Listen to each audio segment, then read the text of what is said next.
साई। मैं उन्मुनी गोस्वामी, आप सब मेरे को चुनमुन दीदी के नाम से जानते हैं।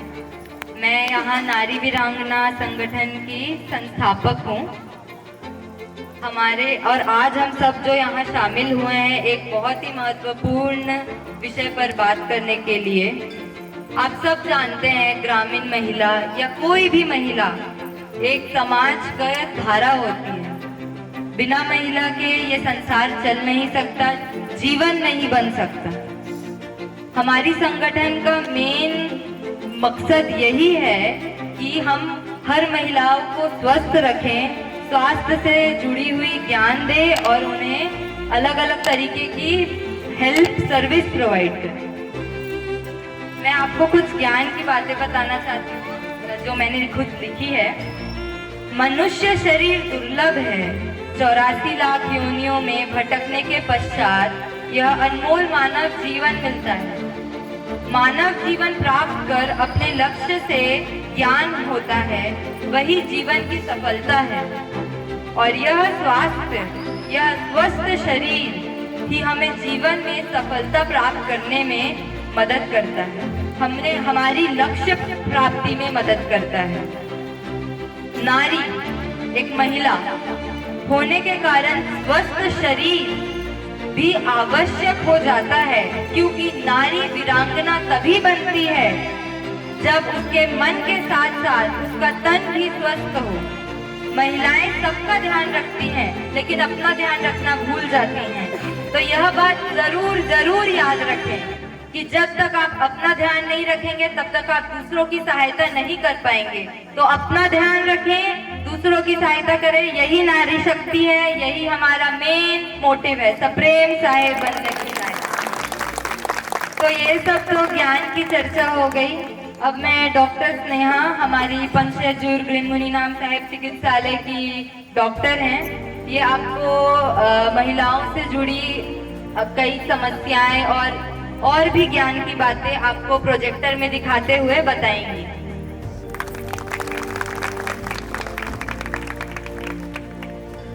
सप्रेम साहिब बंदगी साहिब, हमारी दीदी ने बहुत ही सुंदर आयोजन रखा है हम महिलाओं के लिए। आज मैं स्वास्थ्य संबंधित आप सबसे कुछ चर्चा करना चाहूँगी, जो हम महिलाओं में बचपन से वृद्ध अवस्था तक क्या क्या बदलाव होते हैं, क्या हम कर सकते हैं आगे, ताकि हमें आगे में कोई परेशानी ना हो। सबसे पहले हम शुरुआत करते हैं किशोरावस्था से, यानी बच्चियों से। किशोरावस्था यानी बचपन और वयस्क जीवन के बीच के संवेदनशील अवस्था है, यानी 10 से 19 वर्ष के बच्चियों में होने वाले बदलाव के बारे में हम जानेंगे। उनके शरीर में क्या बदलाव होते हैं। सबसे पहला बदलाव बच्चियों में माहवारी 12 साल के करीब होता है। उन्हें कैसे उस समय बताया जाए, उन्हें उस बारे में जागरूक किया जाए, ताकि वो अपने इस बदलाव के लिए तैयार रहे, तब उनको कोई मानसिक तनाव ना हो और ना ही उस कारण से उनके दैनंदिन कार्य में कोई परेशानी हो, वो अपने पढ़ाई लिखाई अच्छे से कर सके। तरुणाई यानी प्यूबर्टी, यानी जब शरीर में कुछ हार्मोन बढ़ जाते हैं। लड़कियों में जब एस्ट्रोजन करके कुछ हार्मोन रहते हैं, जिसको बढ़ने से लड़कियों में शारीरिक बदलाव पाया जाता है। लड़कों में टेस्टोस्टेरोन करके कुछ हार्मोन रहते हैं, जिस कारण से उनमें कुछ पुरुष संबंधी बदलाव आते हैं। ज्यादातर शुरुआत बच्चियों में 8 साल से ही बदलाव देखा जाता है, जैसे उनके स्तन का विकास होना, बाकी जो भी उनका शरीर में बदलाव होना, ये सब पाया जाता है। बच्चियों को शुरू से ज्यादातर महिलाएं, उनके माँ बाप आ जाते हैं घबराते हुए कि बच्चियों में स्तन का एकदम विकास बढ़ जा रहा है, एक बढ़ रहा है एक छोटा है, ऐसा क्यों हो रहा है, ऐसे परेशान होके माँ बाप आ जाते हैं। वो 8-9 साल में ये बदलाव होता है बच्चियों में। इस समय घबराए नहीं, उनको लगता है एकदम गठान कैसे हो रही है। ये एकदम नॉर्मल एकदम क्रिया है जो 8 से 9 से 10 वर्ष में होता है। क्या क्या बदलाव देखते हैं हम? शरीर का आकार बदल जाता है, फूले चौड़े हो जाते हैं, स्तनों का विकास होना शुरू हो जाता है, पेट के निचले हिस्से और बगलों में बाल आ जाते हैं, कुछ लड़कियों को पसीना अधिक आने लगता है, उनका कद भी बढ़ने लगता है, आवाज में बदलाव होता है। तो माहवारी यानी क्या? हर कोई जानता है, लेकिन जो लड़की उनको बताने के लिए है, हर महीने में आने वाले रक्तस्राव को माहवारी कहा जाता है। इसे मासिक धर्म कहते हैं, जिस कारण से महिलाएं, लड़कियां काफी डर में, तनाव में रहती है। कहीं आने जाने में उनको संकोच लगता है, तो इस समय घबराए नहीं। आप अपने घर में जो भी बड़े हैं उनसे आप सलाह ले सकते हैं, किसी डॉक्टर से जाके इस बारे में पूछ सकते हैं कि हमें क्या क्या सावधानी बरतनी है, कैसे हम इससे अपना सब दैनंदिन कार्य कर सके। मासिक धर्म कितने दिन का होना चाहिए, काफ़ी लोगों को पता नहीं होता है, ये एकदम घबरा जाता है कि हमारा देरी से आ रहा है या बहुत जल्दी जल्दी आ रहा है। नॉर्मली ये साइकिल 28 दिन का होता है, मासिक धर्म 28 दिन यानी पूरा एक महीना नॉर्मली होता है। उससे एक हफ्ता आगे पीछे भी हो जाए तो उसमें घबराना नहीं है, वो नॉर्मली सब औरतों के लिए अलग अलग रहते हैं। किसी का 28 दिन, किसी का 30 दिन, किसी का 35 दिन, ऐसे सबके लिए अलग अलग है। अगर 1.5 महीने से ऊपर जाना है तब आपको डॉक्टर से सलाह लेना है, या फिर कोई भी हर महीने में जैसे आ रहा है उससे ज़्यादा कुछ अलग हो रहा है, 2 महीना, 3 महीना, 4 महीना, उस समय आपको डॉक्टर जाके सलाह लेना से क्यों हो रहा है ये बताना चाहूँगी। 28 दिन में 14वें दिन अंडा शरीर से निकलता है, अंडाशय से निकलता है। उस कारण से ओव्यूलेशन यानी एक प्रक्रिया होती है जिससे अंडा बाहर आता है। उसके बाद यानी पूरे 28 दिन में क्या होता है, 14वें दिन अंडा बाहर आने से जो महिलाओं को प्रेगनेंसी रुकती है उसके बाद ही रुकती है। यानी वो ज़्यादातर फर्टाइल पीरियड हम देखते हैं, यानी प्रेगनेंसी रुकने के लिए 14वें दिन से एक हफ्ता पहले और बाद में यही सही समय रहता है। एक स्त्री को माँ बनने के लिए यही मेन समय रहता है। इसके बारे में और किसी को कुछ पूछना रहेगा तो आप बाद में मुझसे पूछ सकते हैं। और ये बताना चाहूँगी, माहवारी से पहले औरतों में, लड़कियों में 2-3 दिन पहले सफ़ेद पानी सफ़ेद पानी का स्राव जाता है। उस समय भी औरतों को लगता है कि मुझे कोई बीमारी तो नहीं हो रही है, या नॉर्मली हार्मोन में बदलाव होने के कारण 2-3 दिन पहले, महीना आने के पहले ये जाता है। इससे घबराए नहीं, ये एक संकेत भी होता है कि हमें 2-3 दिन में माहवारी शुरू होने वाला है। ये सिर्फ हार्मोन के बदलाव के कारण होता है। लड़कियों को ज़्यादा परेशानी होती है स्कूल में, तो आप अपने टीचर से इस बारे में उस बारे में पूछ सकते हैं, बात कर सकते हैं, संकोच ना रखें, घबराए नहीं। स्कूल में बाहर जा रहे हैं तो अपने बैग में अपना सैनिटरी पैड लेकर जाए ताकि आपको कोई दिक्कत ना जाए। और वही मैं बार बार कहना चाहूँगी, कपड़ा इस्तेमाल करना बंद करिए, सैनिटरी पैड ही यूज़ करिए। ये भी सुबह कोई पूछ रहा था, दर्द, माहवारी का दर्द, हर स्त्री में थोड़ा, हर लड़की का अलग अलग क्षमता होती है दर्द सहने का। और किसी लड़की को कुछ भी दर्द नहीं होता, किसी को असहनीय दर्द हो जाता है, उस समय बुखार आ जाता है, उल्टी होता है, बच्चियाँ उठ नहीं पाती बेड से, स्कूल नहीं जा पाती, औरतें अपना कार्य नहीं कर पाती। इस समय ऐसे इसमें आपको डॉक्टर से सलाह लेना है, ऐसा क्यों हो रहा है, बच्चेदानी में कोई छाला है, गठान है, हमको जांच करना है। ठीक है, एकदम नॉर्मल दर्द हर लड़की में होता है। अगर उतना है तो उसके लिए डॉक्टर आपको दवाई दे देंगे, उस टाइम पे आप वो खा सकते हैं। लेकिन जो डॉक्टर देखे उसी को खाइए, कोई भी दवाई ना खाए, नहीं तो उससे भी अपने बच्चेदानी पे असर हो सकता है। किशोरावस्था में बच्चियों में शारीरिक के साथ साथ मानसिक बदलाव भी होते हैं। इस समय वो अपने परिवार वालों से ज़्यादा दोस्त लोगों पे ज़्यादा भरोसा करती हैं, इसलिए उन्हें अच्छे से अच्छा फ्रेंड सर्कल बोले या जो वो रहना चाहिए, वो माँ बाप अपने बच्चों पे ध्यान दें ताकि उनको कोई परेशानी ना हो। आजकल बच्चियाँ ज़्यादातर आत्महत्या कुछ कुछ कर रहे थे। तो इस बारे में शुरू से उनको संभाले, उनसे बात करें, हर जो भी उनके मन में आ रहे हैं आप उनसे खुल के बात करें, ताकि उनको कोई भी संकोच ना रहे आपसे किसी भी बारे में बात करने के लिए। इसके 2 चरण हैं, ज़्यादातर 9 से 15 वर्ष, जिसमें ज़्यादातर फर्क शरीर में मानसिक रूप में बदलाव होता है, और देर किशोरावस्था जो 16 से 19 वर्ष में होता है, यही सही समय होता है। उनमें सारा शारीरिक मानसिक विकास उनका, इसलिए इसी समय पे उन्हें जो आगे पढ़ाई लिखाई है, उनका जो ब्रेन का विकास है, सब इसी समय होता है। इसलिए ये समय उनके लिए बहुत ही महत्वपूर्ण है। इस समय अपने बच्चों का पूरा ध्यान दें, उन्हें सही डायरेक्शन दें। सबसे पहला बदलाव शारीरिक रूप में 7 साल से 19 साल में स्तन का होता है, जो मैं आपको तभी बताई हूँ।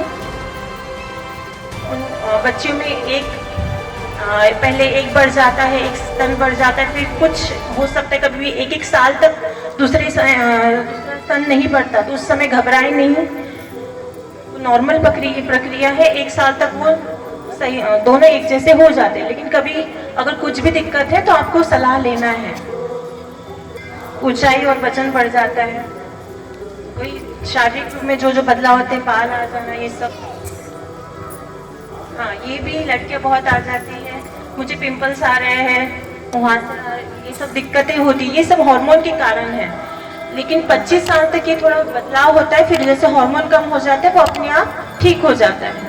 इस समय ज़्यादातर पानी पिए, बार बार चेहरा धोए, ज़्यादातर कोई केमिकल वाली क्रीम ना इस्तेमाल करे। इस समय बदलाव आवाज़ में हो जाता है, लड़कियों की आवाज़ और लड़कों की आवाज़ में वैसे हम फर्क देख सकते हैं। उस समय इस समय बौद्धिक विकास बहुत होता है, इसलिए क्या उन्हें आगे में जाके क्या करना है, कौन सा क्षेत्र उन्हें अपनाना है।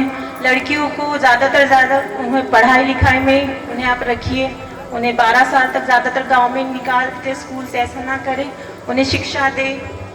ये समय दोनों के, लड़का लड़की दोनों के लिए वो स्वतंत्रता चाहते हैं, अपना डिसीजन खुद लेना चाहते हैं।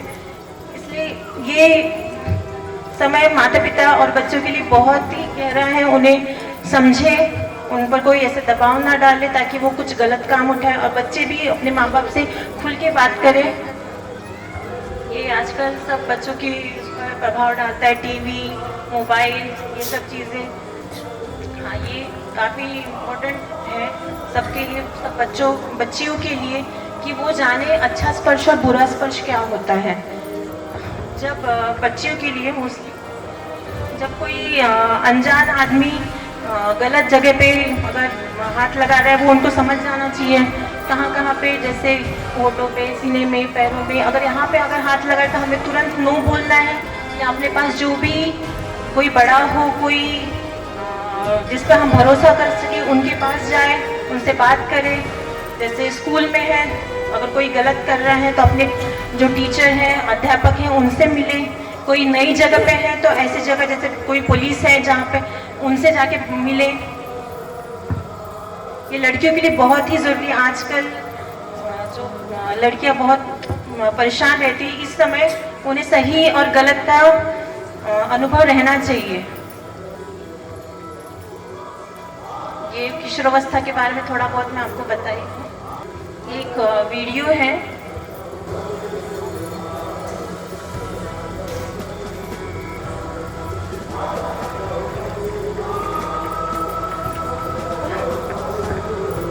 एक बच्ची जिसका पहली बार महामारी आई है, उसे क्या क्या दिक्कत हो रही है वो उसने बताया। जानती है ना, अगले हफ्ते स्पोर्ट्स डे है। पता नहीं सोना, मेरे साथ क्या हो रहा है? ऐसा पहले कभी नहीं हुआ। क्या पहले कभी नहीं हुआ? क्या बताऊँ तुझे, कल शाम से ही हो रहा है। बॉक्स ऊपर कर, बॉक्स ऊपर ऊपर से कोई बीमारी हो गई है, जाने क्या कह रहा है वहाँ से। मेरा कुछ भी करने को मन नहीं कर रहा, कपड़ों पर भी दाग लग रहे हैं। मैं समझ गई, पर तू परेशान क्यों होती है? ये तो सब लड़कियों के साथ होता है इस उम्र में। सबके साथ होता है, तो क्या तेरे साथ भी? हाँ, 3 महीने पहले मुझे भी ये शुरू हुआ था। तब से हर महीने होता है। क्या तुझे ये सब अजीब नहीं लगता? तो तुझे चिंता नहीं होती? नहीं, बिल्कुल नहीं होती। तू कहेगी तो क्या मैं तेरी बात मान लूंगी? अच्छा ठीक है, मेरी बात नहीं मानेगी पर दीदी की बात तो मानेगी ना। कौन सी दीदी? वर्ल्ड विजन संस्था की दीदी। तो उन्होंने तुझे ये सब बताया? मुझे ही नहीं, बस्ती की कई लड़कियों को उन्होंने बताया है इस बारे में। तू भी दीदी के पास चल, वो तो बहुत अच्छी है, सबसे प्यार के साथ बात करती है। तो वो मेरी चिंता दूर कर देंगी? हाँ, तो चल तो सही मेरे साथ। मैं अपनी माँ के साथ चलूंगी। हाँ, चाची जी को भी ले आना। शाम को मैं भी मिलूंगी तुम्हें दीदी के दफ्तर में। अरे ये सब हुआ था तो मुझे बताती ना, मैं उपाय बताती तेरे को। बोल, मुझसे क्यों नहीं कहा? वो तुमसे कहने में शर्म आ रही थी। और अब उस दीदी के पास जाने में शर्म नहीं आ रही? वो तो सोनिया ने मुझसे कहा कि दीदी इस बारे में पूरी जानकारी देंगी।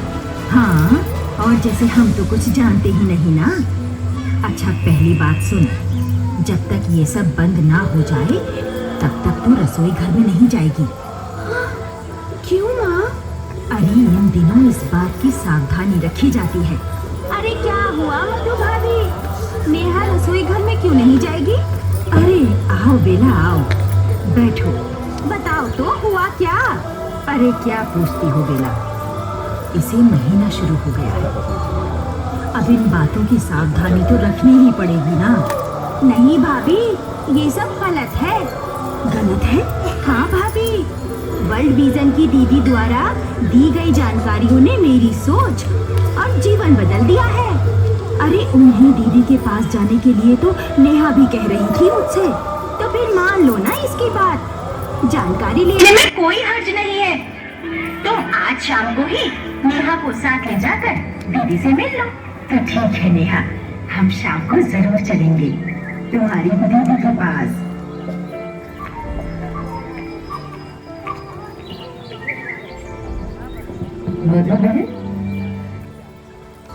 वो इस वीडियो में हमने देखा कि जैसे पहली बार बच्ची घबरा गई एकदम, उस समय उसकी मम्मी या टीचर जो भी दीदी वही उसको समझाए, उसे संभाले।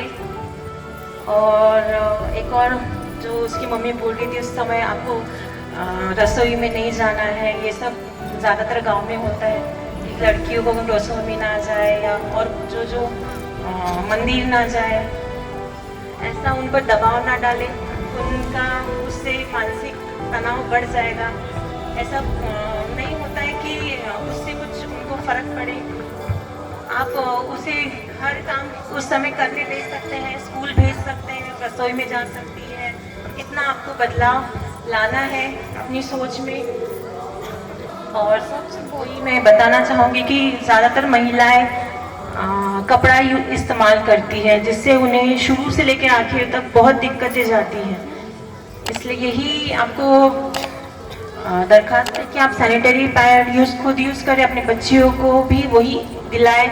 कम से कम इसमें आपको उपलब्ध है अभी, जिससे उनको शरीर में दिक्कत ही नहीं जाएगी। ज़्यादातर कपड़ा इस्तेमाल करने से उन्हें काफ़ी संक्रमण से गुजरना पड़ता है, आगे जाके ज़्यादातर कैंसर पे ना डाल दे। इसीलिए हमें शुरू से सावधानी बरतनी है।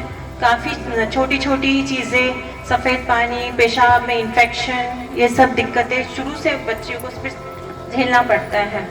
हाँ, और आप सैनिटरी पैड अगर यूज़ कर रहे हैं तो उसको कैसे आपको उसको निपटान करना है, कहाँ पे फेंकना है, उसे खुले में ना फेंके, उसे अच्छे से साफ करके किसी प्लास्टिक में या किसी कागज में रख के, धो के उसको रख के डस्टबिन में, किसी कचरा कूड़ादान में डालें। खुले में ना फेंके, ना ही किसी शौचालय में उसको फेंके, नहीं तो वो शौचालय की नाली बंद हो जाती है।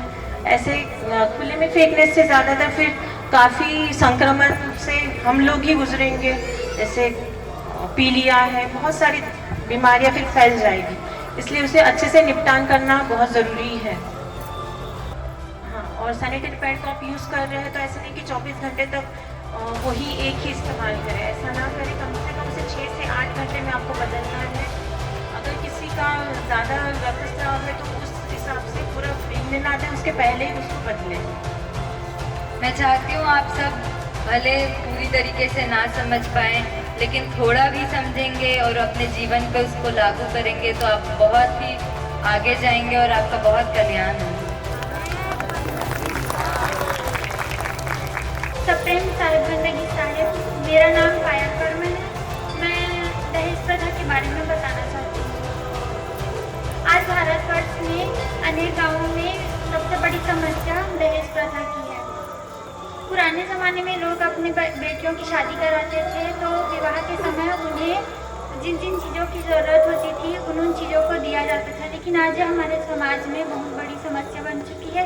हम चाहे या ना चाहे हमें दहेज देना पड़ता है। वधू के परिवार वालों को, वर के परिवार वालों को धन, वस्त्र आदि दिए जाते हैं, जिससे वर पक्ष वालों का लालच बढ़ता जाता है, जो महिलाओं की समस्या का कारण बनता है। दहेज प्रथा को हटाने के लिए हम निम्नलिखित उपाय कर सकते हैं। शिक्षा, महिलाओं को शिक्षित पढ़ लिख कर अपने अधिकारों के बारे में जानना चाहिए ताकि वो अपनी परिस्थितियों का सामना कर सके। सामाजिक जागरूकता, समाज में दहेज प्रथा के हानिकारक प्रभाव के बारे में जागरूकता फैलानी चाहिए और सरकार ने जो अभियान चलाए हैं उनमें उनका सहयोग करना चाहिए। कड़ी कानूनी कार्रवाई, दहेज प्रथा को लेकर सरकार ने बहुत सारे कड़े कानून बनाए हैं जिनका हमें सहयोग करना चाहिए। सामाजिक बदलाव, दहेज प्रथा को हटाने के लिए समाज में फैली विचारशीलता की आवश्यकता है। समझाना होगा कि यह प्रथा केवल एक सामाजिक दूषित मानसिकता है। हमारे कबीर पंथ में अक्षय तृतीया के दिन सामूहिक विवाह का कार्यक्रम रखा जाता है, जिसमें कम खर्च में विवाह कराया जाता है बिना लेन देन के। सब जगह सामूहिक विवाह को प्राथमिकता देनी चाहिए जिससे कि गरीब परिवार की आर्थिक स्थिति में मदद हो सके। साथ मिलकर काम करना चाहिए, समाज के लोगों को मिलकर काम करना चाहिए ताकि दहेज प्रथा के खिलाफ हम खड़े हो सके। बस इतना ही बोल के मैं ये महिला का विषय तो है, लेकिन मैं चाहती हूँ कि मर्द लोग भी ये चीज, आदमी लोग भी यह चीज समझे और अपनी दृष्टिकोण से इसके बारे में बातें करें। तो मैं पवन मानिकपुरी को बुलाना चाहती हूँ जो ऐसे भी बहुत सारे कबीरपंथ से जुड़े कार्यक्रम करता है। तो मैं चाहती हूँ कि वो आए और अपने दृष्टिकोण से हमारी महिला कल्याण के बारे में कुछ शब्द कहें। सदगुरु कबीर साहेब, धनी धर्मदास साहेब एवं चार गुरुपंथ 42 के पावन चरण कमलों में साहेब बंदगी साहेब, पंच श्री हुजूर प्रकाश मुनि नाम साहेब, पंच श्री हुजूर उदित मुनि नाम साहेब एवं परम पूज्य गुरु गोस्वामी भानु प्रताप साहेब के चरणों में साहेब बंदगी साहेब, परम पूजनीय माता जी के चरणों में साहेब बंदगी साहेब। और यहाँ नारी वीरांगना की जो संस्थापक है हमारी उन्मुनी दीदी, तो परम पूज्य उन्मुनी दीदी के पावन चरणों में साहेब बंदगी साहेब। यहाँ उपस्थित हमारे परम पूजनीय, जिसको हम लोग प्यार से जीजा जी कहते हैं, परक गवेल जी, उनको भी सप्रेम साहेब बंदगी साहेब। और इस आयोजन में पधारे हुए सभी आमीन माताओं को, मेरे छोटे छोटे बहनों को, सबको सप्रेम साहेब बंदगी साहेब। देखिए कबीर पंथ जो है, ये जो इतना बड़ा आयोजन होता है, माघ पूर्णिमा का आयोजन होता है, अभी जो इतना बड़ा आयोजन हुआ, दशहरे का पर्व का आयोजन हुआ, तो इसमें सबसे अहम भूमिका निभाने वाले अगर कोई है तो हमारे आमीन माता महिला मंडल है और एक नैवक मंडल। और आमीन माता महिला मंडल ही अपने सेवा भाव से इस कबीर पंथ में जो भी कार्यक्रम होते हैं उनको बड़े ही अच्छे ढंग से, अपने सेवा भाव से, श्रद्धा से सेवा करके इस कार्यक्रम को सफल बनाते हैं। तो सर्वप्रथम ताली आप लोगों के लिए बजनी चाहिए, साहेब बंदगी साहेब। तो आप लोगों को स्वस्थ होना जरूरी है। अगर आप लोग स्वस्थ नहीं होंगे, बीमार रहेंगे, बहुत सारी अमीर माता है जो थोड़े एज हो गई है, वो कहते हैं साहब जी बहुत बीमार रहते हैं, घुटने में दर्द रहता है या कमर में दर्द रहता है, पेट में दर्द रहता है, गैस बनता है, बहुत सारी तकलीफें होती है, बैठने में दिक्कत होती है, बहुत सारी तमाम तकलीफें होती है। ये सब इसलिए होता है क्योंकि हमारा खान पान व्यवहार सब कुछ बिगड़ा हुआ होता है। अभी जो आप लोगों को जो सावधानी बताया, क्यों बताया? स्वस्थ रहने के लिए। स्वस्थ रहेंगे, सेवा अच्छे से करेंगे। स्वस्थ ही नहीं, अपनी सेवा नहीं कर सकते, पन की सेवा कैसे करेंगे? तो पन की सेवा के लिए स्वयं का स्वस्थ होना जरूरी है। तो जो भी आपको सावधानी बताया गया उसको अच्छे से पालन करना है। अगर अच्छे से पालन करेंगे तो आप स्वस्थ रहेंगे, स्वस्थ रहेंगे तभी आप सेवा कर सकते हैं। तो नारी सशक्तिकरण के लिए मैं कुछ बोलना चाहूंगा। नारी कमजोर नहीं होती है, नारी कमजोर होती ऐसा नहीं है। बहुत से लोगों के मानसिकता में होता है कि वो काम नहीं कर सकती, पुरुष की अपेक्षा कम काम करती है, मेहनत कम करती, ऐसा नहीं है। नारी जितना सहनशील होती है उतने पुरुष नहीं होते हैं। देखो गर्भावस्था के दौरान, अब देखो हम उसको देख के दुखी होते हैं, पीड़ा उनको होती, दुख पीड़ा कष्ट तकलीफ एक ही शब्द के समानार्थी शब्द है, लेकिन अर्थ सबके अलग अलग होते हैं। दुख किसी को आप की कोई दुर्घटना में कोई किसी का जख्म में लग जाता है, चोट लग जाता है तो वो दुखी होता है, पीड़ित होता है, लेकिन पीड़ा हमको नहीं होता, हमको सिर्फ दुख होता है, पीड़ा उसको होता है। वैसे ही जब माताएं गर्भावस्था में होती है तो उनको बहुत पीड़ा होता है, दुख होता है। उस दुख को, उस पीड़ा को वही समझ सकती है। अगर कोई भाई अगर कहे कि दुख नहीं होता है, कितना दुख होता होगा। अरे भाई 10 किलो का पत्थर लेके पेट में बांध के चलो, पता चलेगा कितना दुख होता है।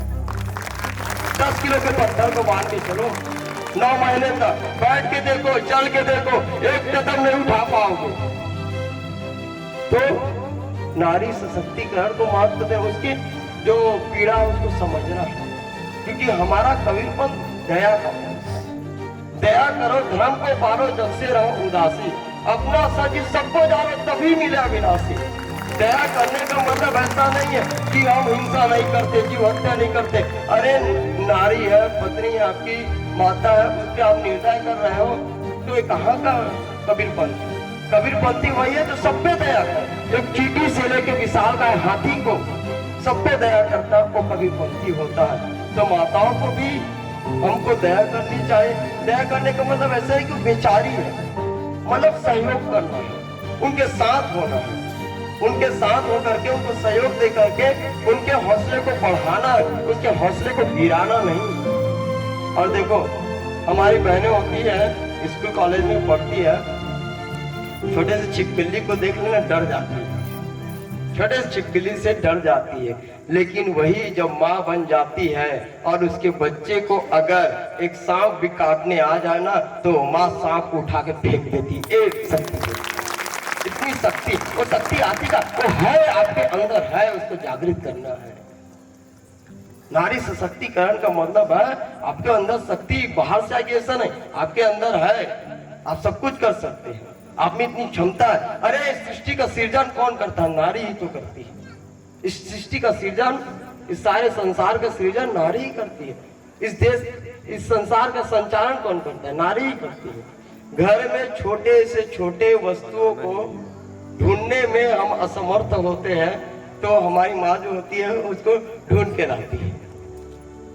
स्कूल जाना होता है, बच्चे जूता ऐसे फेंक देते हैं, बैग उधर फेंक देते हैं, मोजा उधर फेंक देंगे, कॉपी किताब सब इधर उधर बस्ते कर देंगे, लेकिन माँ एक एक चीज को उठा के लाती है। माँ ध्यान रखती है सबका, इसलिए माँ से बड़ी कोई शक्ति नहीं है संसार में।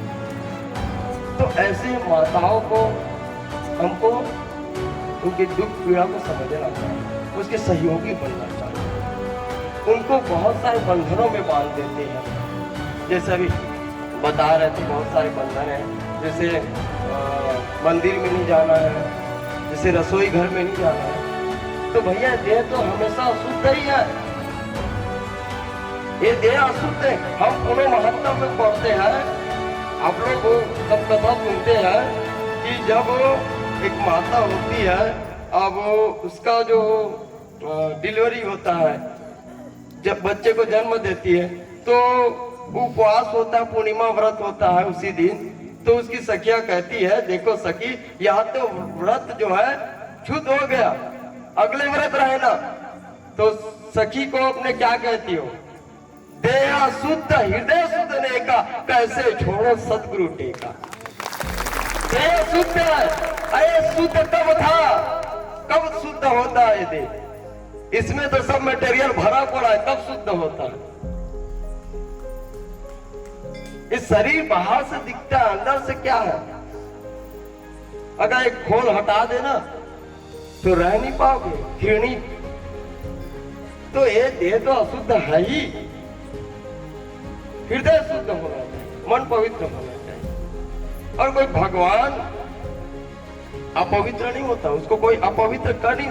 भगवान तो पवित्र होता, मंदिर तो पवित्र होता। अगर आपके जाने से अपवित्र हो गए तो भगवान कैसा? आपके जाने से आप पवित्र हो, भगवान कैसे? भगवान जो गंगा तो है जो सब नाले के पानी को भी गंगा जल बना देती है। अरे गंगा जल, अगर नाले के पानी को गंगा जल न बना तो गंगा जल कैसे? तो बहुत ही अच्छा आयोजन हमारे परम पूज्य उन्मुनी दीदी के द्वारा आप सभी को बुला करके हुआ। और जो पढ़ लिख रहे हैं मेरे बहने हैं, दीदी है, उनसे निवेदन अच्छे से पढ़ाई करें, अपने पैरों पे खड़े हो।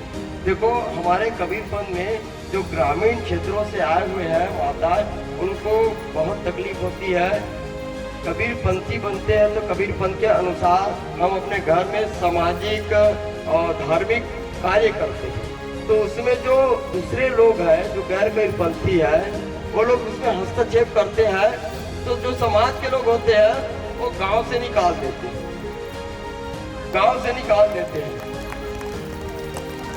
और जो समाज के लोग गांव से निकाल देते, गांव के लोग भी काम नहीं करते, काम नहीं, हाथ नहीं देते, सहयोग नहीं करते। तो अगर आप अच्छे से पढ़ेंगे लिखेंगे ना, तो ये समाज के ठेकेदार और एक गांव के जो पुराने पद्धति को लेकर चल रहे लकीर के फकीर जो है, वो लोग आपका कुछ नहीं कर। नियम गरीब के लिए होता है, नियम अनपढ़ के लिए होता है, पढ़े लिखे के लिए कुछ नहीं होता। अगर आप अपने पैर पे खड़े हो जाओगे, कलेक्टर बन जाओगे, समाज आपको प्रताड़ित करेगा और समाज को ही जेल में डाल दोगे, इतना सख्त होगा। तो आप पढ़ लिख लोगे तो आप समाज के द्वारा जो कुरीति है उसको भी खत्म कर सकते हैं। एक कबीरपंथ में बहुत चल रहा है। हम लोग जाते हैं बहुत सारे क्षेत्रों में सत्संग करने के लिए, तो बताते हैं क्या करें साहेब, इतने कम लोग आए हैं। तो देखो समाज में बहुत से ऐसे परिवार हैं जो इस सबसे पीड़ित है। कबीरपंथ के हिसाब से अगर कुछ काम करवाते हैं तो गांव के लोग, समाज के लोग उसको रोकते हैं, टोकते हैं, यहाँ तक कि उसके खेत में काम करने भी नहीं देते। ऐसा हमने देखा है, काम करने भी नहीं देते खेत में। और दूसरे गांव से मजदूर बुला करके काम करवाते हैं, फिर भी वो कबीरपंथ को नहीं छोड़ते। इतने महान है कबीरपंथ। तो आप लोग अच्छे से पढ़ लेंगे, शिक्षित हो जाएंगे, तो इस समाज के ठेकेदारों के मुंह बंद हो जाएंगे। इनका मुंह बंद करना एक ही रास्ता है, आप लोगों को अच्छे से पढ़ लिख के अच्छे पोस्ट में जाना है, ताकि ये समाज के लोग जो है आपको प्रताड़ित ना कर सके। देखो गांव में अगर कोई गौटिया जमींदार है और उसके घर में अगर अंतर जाति विवाह होता है, गांव के लोग चूं तक नहीं करते। और कोई वही गरीब कबीरपंथी अंतर जाति विवाह कर लेता है तो उसके घर के लोग छोड़ देते हैं। गांव के लोग दूर की बात, घर के लोग छोड़ देते हैं। और अमीर है तो उसको नहीं छोड़ते। तो संसार में ना, ये जो समाज में जो नियम बना है, अमीरी गरीबी पे भी नहीं रुकता। तो आप लोग अच्छे से पढ़ लिख लेंगे तो ये आप लोगों के लिए जो जीवन है, जो समाज में रहना है, कबीरपंथ के अनुसार आपका जो काम करना है, तो थोड़ा सहज हो जाएगा, अच्छे से जीवन। तो बहुत अच्छा आयोजन है। कहने के लिए तो बहुत सारी बातें हैं। मैं तो इस प्लेटफॉर्म का कब से इंतजार कर रहा था, क्योंकि ये सब बातें सत्संग में नहीं बोल सकते, तो यहाँ सब बोल सकते हैं। यहाँ नारी सशक्तिकरण के बारे में यहाँ जो आयोजन किया गया है बहुत अच्छा है। नारी कभी भी कमजोर, अपने आप को कमजोर मत समझो। कमजोर होते नहीं, लोग मानसिकता ऐसे भर देते हैं, डाल देते हैं, कमजोर हो तुम, कमजोर हो, कमजोर हो, कमजोर। पंसी गृंदमुनि नाम साहब एक कहानी बताते थे। एक व्यक्ति था, उसने कहा मुझे मुक्त होना है, कैसे मुक्त हो? तो गृंदमुनि राम साहब कहते हैं वो जाओ उस गुफा में जाओ और एक है ना, मैं भैंसा हूँ, मैं भैंसा हूँ, मैं भैंसा हूँ। वो कंटिन्यू बोलते रहा भैंसा हूँ, भैंसा हूँ, भैंसा हूँ। और फिर उसको संत जी कुछ दिनों के बाद कहते तुम बाहर निकलो, तो कहता मैं तो भैंसा हो गया, मैं कैसे निकलूंगा? तो संत जी फिर बोलते हैं उसको ऐसा बोलो कि मैं मनुष्य हूँ, मनुष्य। तो फिर वो मनुष्य मनुष्य बोलता है। कुछ दिन के बाद संत जी बोलते उसको बाहर निकलो, तो निकल जाता है। तो संत जी कहते तुमको इससे पहले भैंसा किसने बनाया था और अभी मनुष्य किसने बनाया? आपके विचार, आप जैसे विचार रखेंगे पैसा। और अभी शिक्षित वर्ग है, शिक्षा का इतना प्रचार प्रसार हो गया है, तो आपको पुरानी पद्धतियों को छोड़ना पड़ेगा। देखो इस विषय में बात करने के लोग संकोच मत करो, संकोच करने की चीज नहीं। देखो शरीर में होने वाले बदलाव है, शरीर में होने वाले रोग है, अगर इस पे अभी ध्यान नहीं दोगे तो आगे बढ़ जाएगा तो आपको ही तकलीफ होगा। इसलिए डॉक्टर से अच्छा सलाह लेना चाहिए, और जो गांव-गांव में जो मिसालिन दीदी बनती है उनसे सलाह लेना चाहिए, और जो भी शरीर में जो तकलीफ होती है उसको शेयर करना चाहिए, बताना चाहिए, और उस तकलीफ से कैसे निकले, क्या क्या सावधानियां हैं उस पर खुल के बात करें। ऐसा नहीं कि चोरी चुपचारे कोई गलत काम थोड़ी करते। लोग शराब पीते हैं, गाली गलौज करके घूमते हैं, वो गलत काम है, वो लोग सबके सामने करते हैं। और ये स्वास्थ्य की बात है, इसको करने के लिए लोग शर्माते हैं। ये शर्माने की चीज नहीं, ये शर्माने की चीज नहीं। शर्माओगे तो फिर आपको ही तकलीफ होगा। तो इसके बारे में खुल के चर्चा होनी चाहिए, एक दूसरे को बताना चाहिए, डॉक्टर से सलाह लेना चाहिए, और फिर उसका निवारण के लिए कुछ काम करना चाहिए। तो मैं ज्यादा और कुछ नहीं कहूँगा। आप लोगों ने मेरी बातें अच्छे से सुनी, इसके लिए बहुत बहुत धन्यवाद। और मैं परम पूजनीय उन्मुनी दीदी जी का बहुत बहुत धन्यवाद करता हूँ, जिन्होंने मुझे इस आयोजन में समय दे करके दो शब्द कहने के लिए अवसर प्रदान किया। तो आपके पावन चरणों में सप्रेम साहे बंदगी, सकल उनको साहे बंदगी, साहे बंदगी। जैसे पवन ने कहानी सुनाई, पंछी हजूर गृंदमुनि नाम साहेब द्वारा जो सुनाई गई थी, मुझे बचपन से मेरे पिताजी गुरु गोसाई भानु प्रताप साहेब यही कहानी सुनाते आ रहे हैं और यही बात सुनाते आ रहे हैं। मैं आगे आपके सामने यहाँ खड़ी हूँ उसी हिम्मत के कारण, उसी शब्दों के कारण, और मैं चाहती हूँ आप सब उसी शब्द को अपने दिमाग में बैठाएं, अपने हृदय में बैठाएं और उस हिम्मत के साथ आगे बढ़ते चले। साहेब तो आपके साथ हैं, आपको रोकने वाला कोई नहीं। मैं अब हमारी शोभा शर्मा जी को बुलाना चाहती हूँ, जो आपसे कुछ अपनी एक्सपीरियंस से, अपनी लाइफ के एक्सपीरियंस से कुछ समझाएंगे। मैं आप लोगों को अभी ये नई और पुरानी पीढ़ी की जो चीज़ें हैं या हमारे साथ जो गुजरा है उस चीज़ों के लिए मैं आप लोगों के पास चर्चा करना चाहती हूँ। पहले के ज़माने में क्या रहता था, लड़कियाँ पढ़ी लिखी नहीं रहती थी और बच्चों के मन में माँ बाप शुरू से ही भावना भर देते थे, लड़कियों के मन में खास करके, कि अगर 4वीं-5वीं पढ़ ली उसके बाद उनको घर भी नहीं बिठा दी। उनको घर के कामों से ऐसे उलझाया जाता था कि अरे तुमको ससुराल जाना है, तुमको वहाँ ऐसा रहना है, तुमको वहाँ वैसा रहना है, अपने वहाँ परिवार के साथ ऐसा व्यवहार करना है। इस प्रकार की बातें उनके मनों में शुरू से ही भर दिया जाता। तो वो बच्चियाँ क्या है, मानसिक रूप से कमजोर हो जाती थी और घर में एक जैसे जो बंधन रहता था लड़कियों के लिए, उस बंधन में वो गिर के रह जाती थी। और आज जो ज़माना है वो बहुत बदल गया है। आज बच्चे शिक्षित हो गए हैं, और जब बच्चे शिक्षित, माँ बाप शिक्षित हैं तो अपनी पीढ़ी को भी शिक्षित करते हैं। उस शिक्षा का प्रचार ऐसे करो कि बच्चों को सबल बनाओ। लड़कियों के मन में इस टाइप से भावना डालो कि तुम दुनिया में ऐसा क्या काम है जिसको तुम नहीं कर सकती हो। तुम पढ़ो, आगे बढ़ो, अपने जीवन में अपने पैरों पर खड़े हो। एक परिवार को संभालने की, अपने बच्चों को संभालने की एक जिम्मेदारी जो रहती है औरतों में, वो जिम्मेदारी से उनको अवगत करो। पढ़ने लिखने के बाद जो शिक्षा है, वो शिक्षा तो बच्चों को वैसे भी समाज में जीने और बैठने के लायक बना ही देती है, और आगे चल के उनका भविष्य भी उज्जवल हो जाता है। वो अपने बच्चों को भी एक शिक्षित और अच्छे एक नागरिक बनाने की कोशिश करती हैं कि हम अपने परिवार को एक अच्छा, ऐसा इंसान बनाएं जो हमारे माँ बाप दोनों कुल को जो लड़कियां लेके चलती हैं, इस टाइप से शिक्षा उनको देनी चाहिए कि वो बच्चे कभी कमजोर ना, और नारियां कभी कमजोर है ही नहीं। ये इतिहास गवाह है। इतिहास में भी पहले भी बहुत ऐसे हमारी महिलाएं हुई हैं जो देश की रक्षा के लिए वीरांगना का रूप ली हैं, और दीदी ने जो नाम रखा है, जो मंच आप लोगों के सामने रखा है, वो बहुत ही प्रशंसनीय है। इस मंच के जरिए हर उस बच्ची को, हर उस महिला को जो आगे नहीं बढ़ सकी हैं, उन्होंने एक रास्ता दिखाया है इस मंच के जरिए कि आपको कहां से कहां बढ़ना है।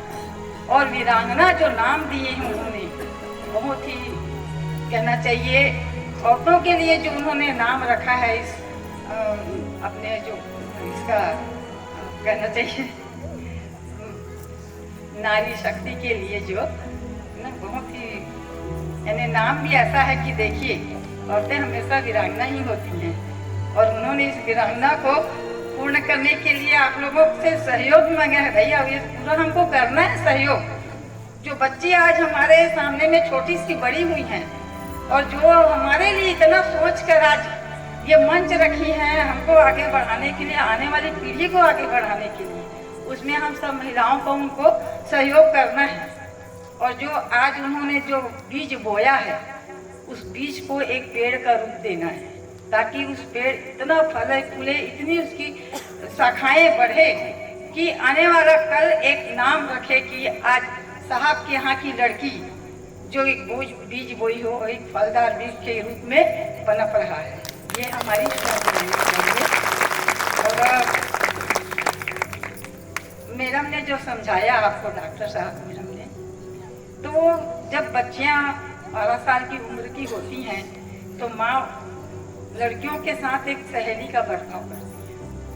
उन्होंने बहुत ही अच्छे ढंग से समझाया है, और वैसे प्राय मेरे को लगता है कि सभी इस विषय पे जानती होंगी और खुलकर बताने की जरूरत नहीं है। पर हाँ, उस उम्र के आते तक के बच्चियाँ नासमझ रहती हैं, बचपना रहता है, पर जब उस उम्र में आती हैं तो माँ का एक कर्तव्य बनता है कि उन बच्चियों को एक सहेली के जैसा उनके साथ व्यवहार करे। अगर वो सहेली के जैसा बर्ताव करेंगी तो बच्चे अपने मन की भावनाएं कभी इधर उधर व्यक्त ना करके शेयर करेंगे अपने माँ बाप के साथ कि मुझको क्या तकलीफ है, मुझको क्या लग रहा है, क्या करना है। तो देखो, जीवन में बच्चों को आगे बढ़ाने के लिए हम माँ बाप के भी एक फर्ज बनता है कि हम अपने बच्चों के साथ व्यवहार वैसा ही रखें। चाहे ये लड़कों के साथ जो पिता रहते हैं वो एक दोस्त के हैसियत से रहते हैं, और माँ जो रहती है लड़कियों के साथ एक सहेली के रूप में रहती है। और जब ससुराल जाती हैं लड़कियाँ, तो औरतों को ये भी समझना चाहिए कि हम भी किसी के घर की बेटियां हैं और बहू के रूप में आई हैं, और हमने जिसको लाया है वो भी किसी के घर की बेटी है और आज हमारे घर में बहू के रूप में आई है। तो उस बहू को हमको बेटी के रूप में ही स्वीकारना चाहिए। जैसे हमने अपनी बेटियों को अपने ढंग से पाला है अपने घर में, जो छूट आज़ादी दी है, वही छूट एक बहू के लिए भी हमारे मन में रहनी चाहिए कि बेटा तुम भी आगे बढ़ो अपने जीवन में, अपना एक नाम रोशन करो, एक अपना स्थान बनाओ जहाँ समाज तुम्हारा नाम ले, तुमको उस नज़र से देखे, ताकि तुम अपने परिवार को चलाने में एक सबल महिला के रूप में विकसित हो। और आज जो है जमाना, पहले पुरुष प्रधान था, पहले पुरुषों का ही राज था, औरतों को कभी बाहर नहीं जाने दिया। उनको हमेशा अपने पैर की जूती समझा है। पर जमाना अब बदल गया। मैं उन पुरुषों के लिए भी या आने वाली पीढ़ियों के लिए भी मैं कहना चाहती हूँ कि औरतें कभी कमजोर नहीं होती हैं। उनको एक बार आप रास्ता दिखाइए, वो आपके कदम से कदम मिलाकर चलेंगी, आपका सहयोग करेंगी, आपको आगे बढ़ने में साथ देंगी, हिम्मत देंगी और उस हिम्मत के जरिए आप अपना एक स्थान बना सकेंगे। तो इसलिए मैं पुरुष प्रधान को भी कहती हूँ कि कभी नारियों को छोटा न समझें, कभी कमजोर न समझें, क्योंकि नारियां ही जो हैं इस संसार की रचना में साथ देने वाली रहती हैं। नारियां ना हो तो ये संसार की जो रचना है वो रुक जाए, विकास ही ना हो। तो आज के जो बच्चे हैं आगे बढ़ने वाले हैं। अब जो पहले बुजुर्ग हमारे जैसे हो गए हैं उनकी तो जिंदगी अब इतनी हो गई है, फिर भी मैं उन बुजुर्गों से भी कहती हूँ कि अपने बच्चों को वो रास्ता दिखाएं और हमेशा जो है ऐसा डर है बात जो रहती है मन में ना औरतों की, अरे हम ऐसा जाएंगे तो ऐसा डर को आप निकाल दीजिए। जो डर गया वो मर गया। जीवन में अगर कुछ करना है तो डर को कभी नहीं रखना है। डर जो है पीछे नहीं, हमको आगे बढ़ना है। हम सोच जो हमारी रहती है उस सोच को नकारात्मक कभी नहीं सोचना चाहिए। उसको सोच को आगे ऐसा नहीं सोचना चाहिए, कुछ करने से पहले हमको हताश नहीं होना चाहिए। जीवन में कभी हताश, चाहे कितना भी दुख आ जाए जीवन में, पर हताश कभी नहीं होना चाहिए। ऐसा क्या काम है जिस काम को हम अपने प्रयास ना करेंगे, ठीक है एक बार बिगड़ेगा, 2 बार बिगड़ेगा, पर तीसरी बार वो बनेगा हमारे। ये यानी हिम्मत रहनी चाहिए। और हताशा जो है जीवन में कभी अपने आसपास ही ना फंसने। जिन्होंने अपना हताशा ताक के रख के चला ना तो जीवन में हमेशा आगे बढ़े। और कमजोर को कभी नहीं समझना चाहिए अपने आप को। हम कमजोर नहीं है नारियां, हम भी कुछ करके दिखा सकते हैं। उम्र का उसमें कोई बंधन नहीं है। उम्र को आप अपने हाथ पे लेके चल सकती हैं। आप स्वस्थ रहिए, मस्त रहिए। सबके घर में दुख रहता है, सिक्के के 2 पहलू रहते हैं, दुख और सुख जो है सभी के घर में आता है, सबके ऊपर गुजरती है। पर क्या दुख को लेके हम बैठेंगे तो आगे बढ़ सकते हैं क्या?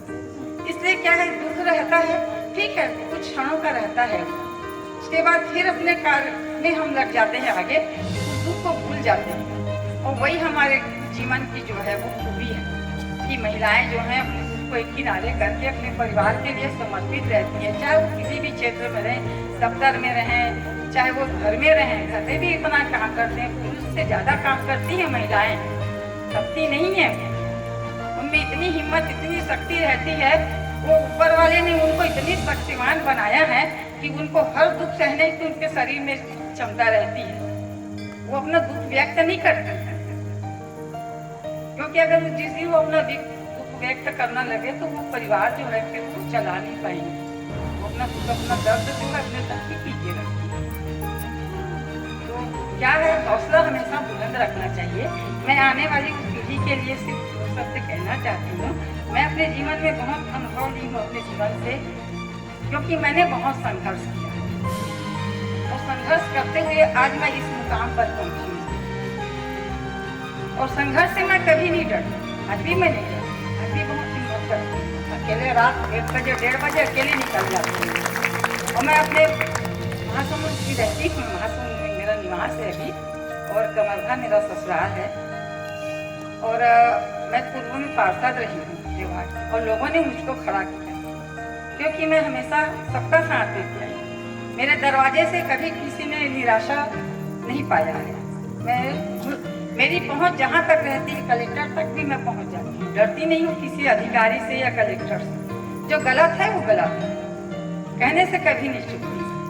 तो पूर्व पार्षद भी रही हूँ मैं, और आज मैं समाज का जो समाज संस्था है उसे मैं जुड़ी हूँ। मैं क्यों अध्यक्ष हूँ। जो संस्था चलती है आस्था संस्था के नाम से है हमारी संस्था, वहाँ मैं एक समाज सेविका के रूप में रहती हूँ। और मेरे घर का दरवाजा हमेशा उन जरूरतमंदों के लिए खुला रहता है जिनकी पहुँच ऊँचे तक नहीं है, और मैं अपने पहुँच के अनुसार उनका सहयोग। तो मैं ना आने वाली पीढ़ी के लिए, उन बच्चों के लिए एक 2 लाइन की सुनाना चाहती हूँ मैं, अगर किसी को पसंद आए या ना आए भाई, वो उसकी मर्जी है। मंजिलें उन्हें मिलती हैं, मंजिलें उन्हें मिलती हैं जिसके सपनों में जान होती है। सिर्फ पंखों से कुछ नहीं होता, हौसलों में उड़ान होती है। तो इसलिए अपना हौसला हमेशा बुलंद रखें और उस हौसले को लेके चलिए कि हमको कहाँ तक के उड़ना है। और उस उड़ान के लिए उन्नी दीदी ने आपको एक मंच दे दिया है ना, एक रास्ता दिखा दिया है। आप अपने साथ साथ उन कमजोर लड़कियों को भी आप आगे बढ़ाइए जिन्होंने अभी तक के ये कदम नहीं बढ़ाया है, घर बैठा के बैठी हुई हैं कि अरे हम ऐसा करेंगे तो हमको क्या कहेगा, समाज क्या कहेगा, घर क्या कहेगा। तो ये जो डर है ना बेटा, आप बिल्कुल मन से निकाल दीजिए। आपको आगे बढ़ना है, पर हाँ ये बात है कि अपनी इज्जत अपने हाथ में लेके चलना है। क्या है, ये मुठ्ठियां जो है ना, जिस दिन हमने खोल दी उस दिन हमारा इज्जत हमारा साथ नहीं था। इसलिए लड़कियां कभी डरे ना। और ये मैके हो या ससुराल हो, दोनों की इज्जत इन मुठ्ठियों के बीच में रहती है। और ये मुठ्ठियों को बांध के रखो। जिस दिन ये बंधा रहेगा, आपको मजाल है कोई आपके ऊपर उंगली उठा दे। आप आधी रात को भी बाहर निकलेंगी ना, आपके ऊपर कोई उंगली नहीं उठा सकता, क्योंकि चरित्र को लेके हम अपने समझ चल रहे हैं। मैं इतना ही कहकर आप लोगों की जो उड़ान है उसको आगे बढ़ाने के लिए यही चाहती हूँ मैं। अब हम आप सब जानते हैं कि महावारी के समय पैड यूज किया जाता है और कई गांव में लोग जानते नहीं वो कैसे उसका इस्तेमाल किया जाता है या वो कैसा दिखता है, क्योंकि आज भी हर जगह कपड़ों का इस्तेमाल ज़्यादा चलता है। तो मैंने एक कदम लिया है और मैं चाह रही हूँ कि मैंने मंगवाया है और मैं चाह रही हूँ कि आप जिनको महावारी होती है वो पैड लें। बांट रहे हैं अभी, तब तक मैं गीता मनीष दास जी को बुलाना चाहती हूँ, वो भी 2 शब्द कहेंगे। मेरे हृदय मंदिर के आराध्य वन श्री प्रकाश मुनि नाम साहेब जी, हमारे माता साहेब जी एवं हमारे उन्मुनी दीदी साहेब जी और यहाँ पर विराजमान मंजले जीजा जी, मंजली दीदी जी को चरणों में मेरी साहेब बंदगी साहेब। दीदी साहेब ने एक बहुत ही अच्छा कार्य, बहुत ही बड़ा कार्य, ये कोई छोटी मोटी बात नहीं है।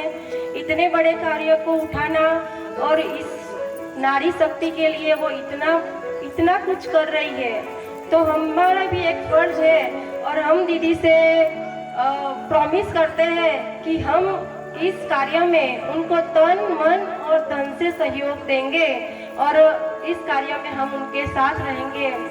यह कार्य महिला मंडल हम लोग सब मिलके दीदी के साथ चलेंगे और सदगुरु कबीर साहब सामाजिक जो वृत्तियाँ थी उनको सदगुरु कबीर साहब ऐसे नहीं थे कि जो सिर्फ भजन सत्संग करके ही सदगुरु कबीर साहब आगे बढ़े, लेकिन सदगुरु कबीर साहब ने सामाजिक आर्थिक सब व्यवस्था पर ध्यान दिया है।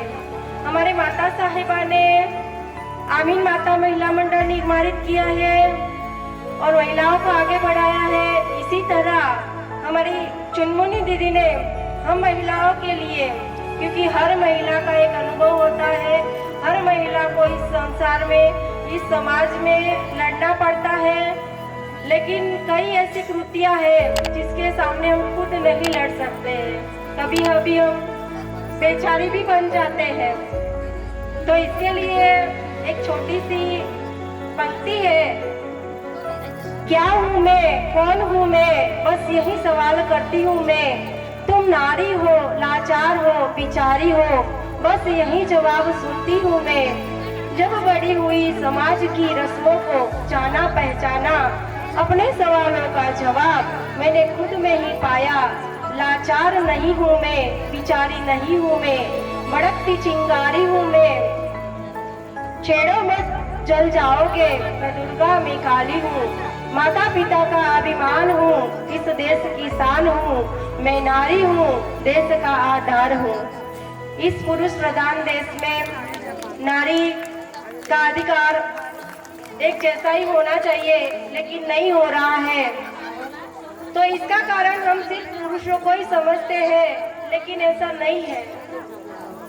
एक नारी दूसरी नारी की दुश्मन बन जाती है। ज्यादातर समाज में यही बनता है। जैसे देखिए आप पारिवारिक में एक सास बहू की दुश्मन है, एक बहू है वो सास की दुश्मन बन जाती है, देवरानी जेठानी की बन जाती है, जेठानी देवरानी की बन जाती है। परिवार में भी हम एक दूसरे को सपोर्ट नहीं करते हैं। हम बहू का जो कुछ प्रॉब्लम है हम उसे भी नहीं समझ पाते हैं, और हम बहुएं सास का भी प्रॉब्लम नहीं समझ पाते हैं। इसीलिए ये सब समस्याएं आ रही है। तो पहले तो मैं यही बताऊंगी कि एक नारी को दूसरी नारी को सहयोग करना है। और एक बात है, हमारे गुजरात में मैंने खुद एक्सपीरियंस किया है। हमारे ही गांव में, हमारे ही मतलब जो महंत साहब है उनके गांव में, कि जब एक नारी को पहली बार बेटी पैदा होती है और दूसरी बार जब वो गर्भवती होती है, प्रेग्नेंट होती है, तो हमारे वहाँ ही वो लोग परीक्षण करवाते हैं, गर्भ परीक्षण, और उसके लिए वो अपनी बहुओं को तैयार करते हैं और हम बहुएं भी तैयार हो जाती है। और फिर जब दूसरी बार बेटी रहती है तो वहीं जांच करवा के ये इलीगली है, ये लीगली नहीं है। लेकिन हमारे गुजरात में, सूरत में, अहमदाबाद में डॉक्टर्स लोग पैसा लेके यह चीज करते हैं। वो मेरे खुद का अनुभव है। हमारे कबीरपंथी होने के बावजूद हम कितना समझाते हैं उनको, फिर भी यह कार्य करते हैं और वो गर्भ परीक्षण करा के भ्रूण हत्या भी कर देते हैं जब दूसरी लड़की होती है तब। तो सोचो, एक माँ ही एक बेटी की दुश्मन हो जाती है। तो इस चीज को नारी को सहयोग देना चाहिए और आगे बढ़ना चाहिए। नियत पुरुषों की खराब होती है, लेकिन घूंघट में महिलाओं को रहना पड़ता है। तो ये सब बातें दीदी बहुत ही अच्छा कार्य, मतलब जो हम लोग सोच भी नहीं रहे थे, आज दीदी ने वह कार्य कर दिया है। तो मैं तो उनको तन मन धन से और पूरा अपने, जब तक मैं रहूंगी तब तक मैं दीदी का सहयोग दूंगी। और आगे मतलब साहब जिसके, दीदी बोले ना, साहब जिसके साथ होते उसको किसी का डर नहीं होता है। तो इतना ही कहकर मैं अपनी वाणी को विराम दूंगी। साहेब बंदगी साहेब, साहेब बंदगी साहेब, छत्तीसगढ़िया में है में कैसे लगी थी मजा आई। आपण काय यूज करतो, काय इस्तेमाल करतो, कपड़ा की पैंट का, कौन पैंट का शहर है। अरे क्या जब ताली तो भाई बता बहुत बढ़िया अपने मन कपड़ा यूज करते। अच्छा बनाए हो आपण, हाँ है ना। परेशानी होते ना, परेशानी होते ना, है ना। आज का मेला में आखन हमारे पीरियड आगे है, कैसे करबो ना आए में हम तरिया जाता है, वही में कपड़ा धोआ था, वही में मुल्ला करत है, गैस का बीमारी फैली है इसने में। हाँ जी ना, पहले यूज करबो, है ना। हमारे अंडरवियर में एक मटका इजी है, एक का मटका निकाला, निकाल रहे ठीक, समझदार है। तो कैसे दिखते सफेद सफेद, है ना। तो फिर एक पेपर लगे रही पीछे में दिखा दे, एला इसे निकाल दो हमें, है ना। एला निकाल के हमें हमारा कपड़ा है, एक आते थे पेंट ही है और अंडरगारमेंट है, ऐसे लगा दे सही से ठीक। अब ऐसे कपड़ा एक आते थे पेपर, एला निकाले नहीं थे, निकाले थे एला साइड दोनों तरफ ऐसे चिपका डरे, ये चिपका के बढ़िया सिक्योर का कुछ, है ना। वाह हसका बात भाई समझ नहीं लगा मेरा दादा कैसे कर सकते ना, तो स्कूल में दादा तो काफी ना आवेला फेंकना कैसे दादा ऐसा ऐसे रोल कर, है ना। ऐसे रोल हो गए ताले घर पर न्यूज़पेपर या प्लास्टिक या वो साबुन के खोखा, है ना, या टूथपेस्ट के खोखा मैला डाल के हाले कूड़ेदान में डाल ऐसे ला फेंके जाते